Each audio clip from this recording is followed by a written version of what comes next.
Здравей, България! По Нова телевизия втора серия от разкритията на Вероника Димитрова. От вчерашната първа част разбрах, че има перфектна схема за джебчийство за стотици хиляди. Поне къщите са изключително луксозни в това населено място Игнатиево, където Рони ще ни каже, че много трудно се изснима с явна камера. Джипове, такса 10 000, такса 10 000 спокойствие за охранител, предишната охрана на мола, в който убиха и пребиха нягло. И това, което най-много ме тревожи с днешна дата, и Рони ще ни каже във втората част дали това е водещо, какво прави полицията, действително ли, както се хвалят джебчийките, има възможност, ако си платиш, да се изтрие дори веществено доказателство, дори диск с кадри от камера, охранително, в който са уличени самите. Те могат ли да си купят недосегаемост и по този начин? Добро утро и на Вероника Димитрова, както и на гостите, които сме поканили, които също ще видят видеото и ще коментираме и с тях. Професор Николай Радулов, бивш главен секретар на МВР, и адвоката Николай Хаджигенов. Добре дошли. Здравейте. Здравейте. Рони, няколко думи в началото. Какво различно ще видим и в допълнение днес? И колко трудно снимахте, пропуснахме вчера да кажем, въобще квартала? Трудно, много дълго. Там се снима много трудно, понеже е опасно. Не всеки оператор се съгласява. Защо? Какво ще стане? Защото започват да заплашват, но заплашват по един по-различен начин, не като в други махари, в които сме виждали. Определено в атмосферата има нещо различно, не мога да го обясня, то се чувства. Тук от колата сте снимали, за да е тихо и кротко. Иначе това, което е по-различно днес, повечето от собствениците на тези луксозни къщи и мерцедеси твърдят, че се занимават с строителство, но реално нямат фирми на тяхно име. Има един такъв случай, снимахме вътре в една къща, която е много луксозна, в бароков стил направена, а жената се оказа, че е осъждана 3 пъти за кражби. Къде? Тук в България. Тук. Но има слухове, че е лежала и в чужбина. Добре, да видим втората част. Аз искам да подчертая, че част от тези, това ти казвам, че прилича на лувъра, което сте извадили. Това си от къща. Няма значение, Кича, става въпрос за цената на това, за приходите, които се калкулират и дали има протекция от страна на полицията. Искам само още нещо да кажа, че са социално слаби и получават помощи голяма част от тези хора, които се занимават с или се водят безработни, или живеят с минималната работна заплата. И това няма как да стане, като виждаш все пак в какви къщи живеят и какви коли карат. Просто има много голямо разминаване. Това е от къща, това с емблемата на Мерцедес. Да. Те имат така афинитет към тази марка. Фиксация към логото. Добре, наблюдаваме видеото и коментираме после с нашите гости.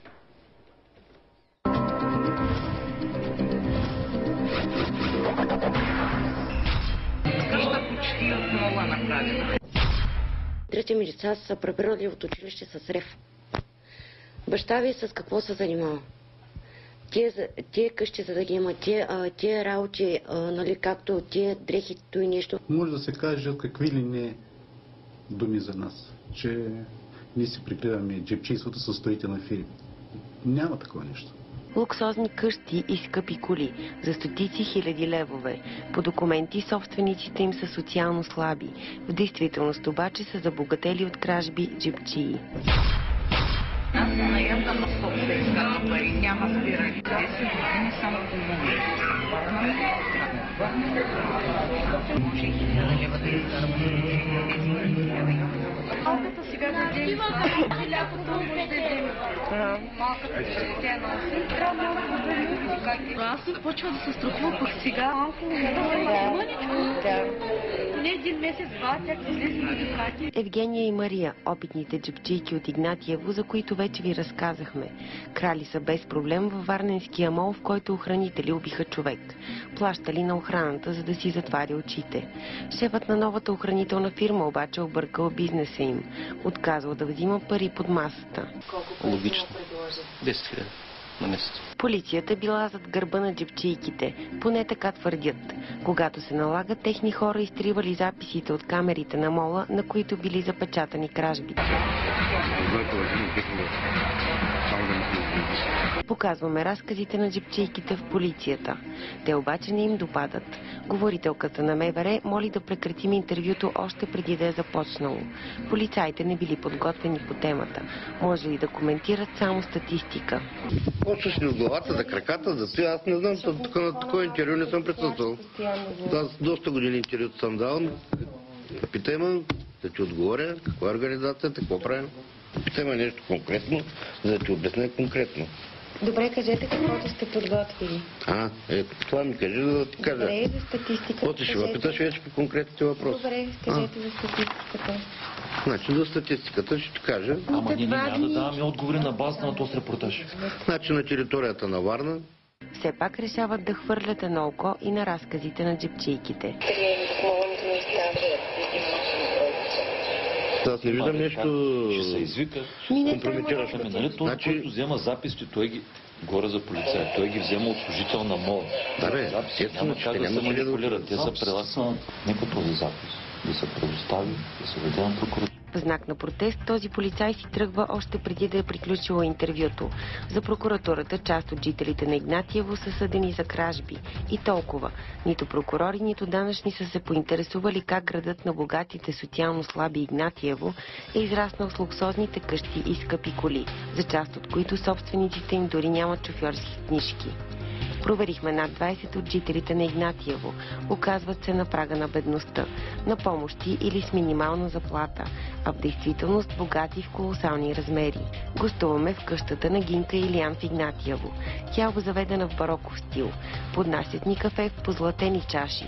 Децата им носят дрехи, с които Гинка държи да се похвали. По принцип носи марки на Емборио, Армани, на Гучи, на Гуес. По принцип дрехите му са такива. Италиански. То е едно на семейството. Ние тук други момчета нямаме. И тъй, че полагаме всички усилия като цяло. Той дете да се е на визия. Марковият живот за себе си и децата си Гинка и Илиян купуват с парите от строителния си бизнес. Поне така твърдят. Но не успяват да обяснят защо по документи няма такъв. Ние не се занимаваме с нелегални неща. Не се занимаваме с, както е известно, Игнатиево джипчийство. А пък те хората, така отстрани, като го виждат, мислят, че има неща, които не са на светло. Ние се занимаваме с строителство. Имаме строителни фирми. Колко фирми имате? Аз лично нямам фирма, аз работя като подизпълнител с други колеги. Кои са колегите и фирмите им, Илиян така и не ни обясни. Научаваме, че съпругата му също е била джебчийка. Има 3 присъди за кражби. Оплаква се обаче, че в Игнатиево се съмняват в семейния им бизнес и тормозят децата им. С наркотици ли се занимава, с извинението, че ме са децата тук, с проституция ли се занимава, с убийства ли се занимава. Извинявай, обаче не сме регистрирани за такива неща. Тия момичета, които ходят да крадат, нищо общо нямат с класа, която виждате в момента. Нищо общо. Възможно ли е този град на лукса да изникне под носа на цялата държава? Полицията и прокуратурата не взеха повече отношения по случая, а данъчните решиха да направят проверка за първи път след толкова години на неясно забогатяване. Само ще кажа, че джипчийките в твоя репортаж с скрита камера бяха класа пред поведението и начина, по който се държат и отговарят от това трето РПУ ли е във Варна? Началника на трето районно, началника срам на криминална за Румяна полиция. Бъчварова, много... също срам, че на тези хора се разчита да работят за нашето благо, да се справят с престъпността. Изумен съм. Те се държаха много грозно, ако трябва да бъда честна. Имаше много по-грозни неща, които просто им ги спестих, да не ги излагам по телевизията. Може би е трябвало. Вие не ги излагате, те се излагат самички. Почнем да се чуя къде е по-големия проблем. Същественият въпрос тук или при полицията? Или... Ето, това е важният въпрос. Значи, цялата престъпност, не само джипчийството у нас, процъфтява под ведри поглед на народната полиция. Това е тъжната истина. Ако полицията си вършеше работата като хората, това не можеше да съществува изобщо. Още повече джипчийството очевидно се развива като бизнес. Докато полицията, аз не знам като какво се развива.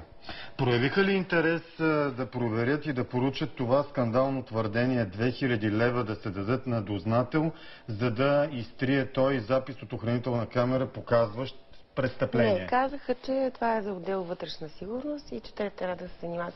Нищо, което излъчихме, не беше към тях. Единствено статистиката видяхте. Той искаше да му задам въпроси по статистиката, данните и да започне да отговаря. Статистиката е перфектна. Според нея престъпленията намаляват всеки изминал ден. Да, между другото, според статистиката от началото на годината в двата му във Варна има само 9 кражби. Така е. Значи статистиката в МВР е точната наука на пиара. Може би госпожа Бъчварова още не е навлязла и се оставя да я заблуждават, защото това са хора, които професионално показват своята даровитост в борба с престъпността. И тук наистина проблема не е в... Разбира се, проблем е, че има престъпници. Проблем е, че никой не обръща внимание на тези хора, които са безумно забогатяли, но факт е, че Варненската дирекция, и не само Варненската дирекция, полицията по край морето вегетира или паразитира върху престъпния бизнес. Много от полицаите имат хотели. Даже аз съм работил бил съм шеф на сигурността на една корпорация край морето и са ме питали с очудване, колко хотела имаш ти?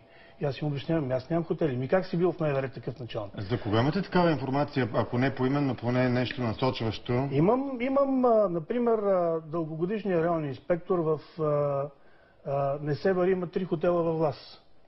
И не само той. Значи хората ги знаят. Ако отидете на место и ги питате на полицая кой е хотел. Дали те са от платена протекция на престъпност или са от бабата и дядовци, които... Значи няма такива баби и дядовци, които правят такива хотели. Въпросът е за Варненската полиция. Значи там от 15 години има проблеми. Службата за вътрешна сигурност многократно, щом почне да работи, веднага я реорганизират и уволняват или преместват някъде. Какво, за да не разкрива корупцията вътре в рамките на дирекцията? Значи, моето предположение е такова и хората, с които съм говорил, те са вече вън от системата, даже преди 4-5 години ги освободиха, казва, щом започнем сериозно дело, някъде в него почва да фигурира някой от началниците в дирекцията, след което се опитват да ни убедят, че това дело не си струва, не трябва да го водим и следващото, което се случва, е да ни пратят, да ни командироват някъде продължително и след това да ни уволнат. Така че това са проблеми покрай цялото Черноморие. Вие знаете, сега отиват там джипчи от цялата страна, проститутки. Да. Това не може да съществува без покровителство от полицията. Невъзможно, разберете.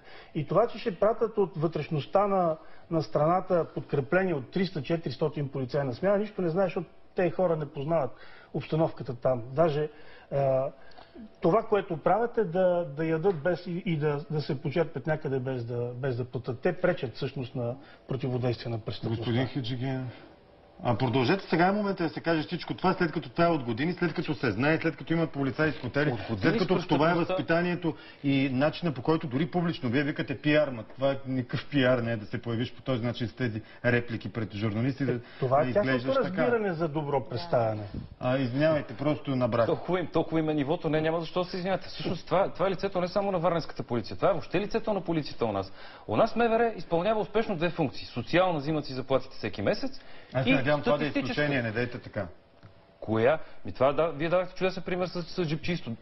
Всяка една престъпност у нас се развива чудесно благодарение на действията на МВР. И статистическа. Те работят чудесно с числата. Това е. Единствената битка, която са спечелили, според мен, последните 25 години в МВР, тази са на анорексията. И нищо друго. Това е. Тъжната истина е това. Как е възможно да порасне цял град? Аз видях къщи, които по провинцията съм виждал училища, които са по-малки. Да, така е. Да, за мерцедесите да не говорим. И това в МВР не са го чували, не го знаят. По същия начин. Това, за съжаление, цялата държавна машина работи по този начин. Тя всъщност не работи, а вегетира или паразитира върху такива престъпници. Когато те блъсне конкретния пример... Да ви кажа за това. Значи, много лесно е да се провери. Идете в една малка книжаничка в края на града Варна или София, да видите как ги карат. На всеки молив да слагат бележка за цената му. И като не намерят, ги глобяват. Разходете се в центъра, да видите часовници Картие за 60 000 няма една бележка. И никой не смее да отиде в тези магазини и да ги глоби, не, а да им направи забележка. Цялата система е в едно вегетиращо състояние, наистина, както казва Хаджигенов, тя изпълнява социални функции. Затова е толкова голяма администрацията. Защото там нищо не се работи, няма никакъв риск, защото полицая, който е с униформа навън, рискува нещо. Отгоре на това хората негодуват, като видят униформен. А всичко останало спокойно си пребивава, расте. Знаете, че районното управление в Пловдив, в София, в Варна, в Бургас покриват териториите, в които се продават наркотиците. Значи някой се отчита според районите, за които отговарят тези райони. Аз ще допълня, господин Радулов, репликите. МВР у нас е част от проблема. И то не е от днеска. Последните 25 години е част от проблема. Не може да бъде решен. Вие ги видяхте най-малкото тия нечленоразделни началници там. Какво могат да решат те? Рони, кажи нещо остана ли неизлъчено от тази среща, като с извънземни? Те видяха материала, който вчера и ние видяхме. Видяха за какво става въпрос и не поеха ли инициативата да потърсят самоличността на тези жени? Да кажат, дайте ще отидем да проверим произхода по някакъв начин? Те ги знаят, в отдела ги знаят поименно. Те толкова добре ги познават. Тази едната, русата жена Евгения, тя от толкова много години, че няма наистина полицай, който да не я опознава и охрана на МО, който само да ви кажа, когато на някой полицай, защото и това се случва, го оберат, знаят на кого да се обадят и му връщат веднага нещата. И в София, и в Пловдив, и във Варна. Какво трябва да се случи? Чудя се, смисъл, дали Румена Бъчварова няма да реагира по никакъв начин, все едно тук, вижте, ако става дума за МВР, проблемът е много сериозен, защото това вече не е механизъм, който може да се поправи.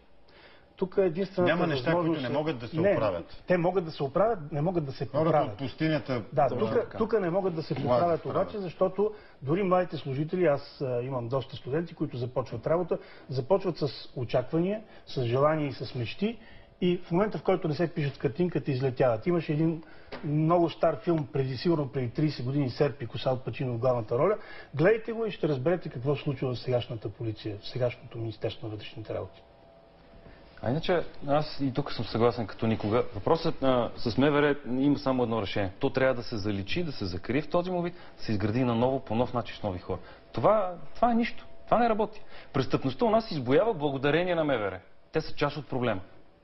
Това е тъжната истина. Те се превърнаха в част от проблема, защото с благодарение на политическите партии, които се разчитаха да сменят ръководството на МВР всеки път, когато вземат на властта, управлението, управленската структура се обезличи и обезкърви, оттам и всичко надолу.